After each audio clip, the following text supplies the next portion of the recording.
இன்றைய நாளுக்குரிய வேத பாடம் சங்கீதங்களின் புஸ்தகம் 132ஆம் சங்கீதம், ஆரோகண சங்கீதம்.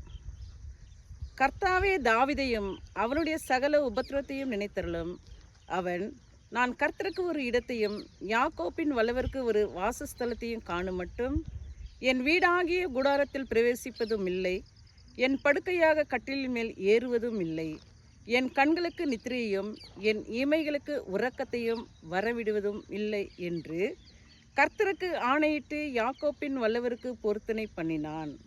இதோ, நான் எப்ராத்திலே அதன் செய்களை கேட்டு வனத்தின் வெளிகளிலே அதை கண்டோம். அவருடைய வாசஸ்தலங்களுக்குள் பிரவேசித்து அவர் பாதப்படியில் பணிவோம். கர்த்தாவே, உமது வல்லமை விளங்கும் பெட்டியுடன் நீர் உமது தாபர ஸ்தலத்திற்குள் எழுந்தருளும். உம்முடைய ஆசாரியர்கள் நீதியை தரித்து உம்முடைய பரிசுத்தவான்கள் கெம்பீரிப்பார்களாக. நீர் அபிஷேகம் பண்ணுவித்தவனின் முகத்தை உமது தாசனாகிய தாவீது நிமித்தம் புறக்கணியாதிரும்.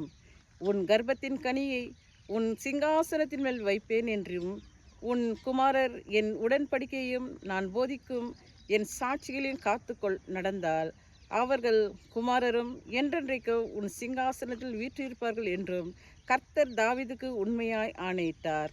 அவர் தவறமாட்டார். கர்த்தர் சீயோனை தெரிந்து கொண்டு அது தமக்கு வாசஸ்தலமாய் இருக்கும்படி விரும்பினார். இது என்றென்றைக்கும் நான் தங்குமிடம்.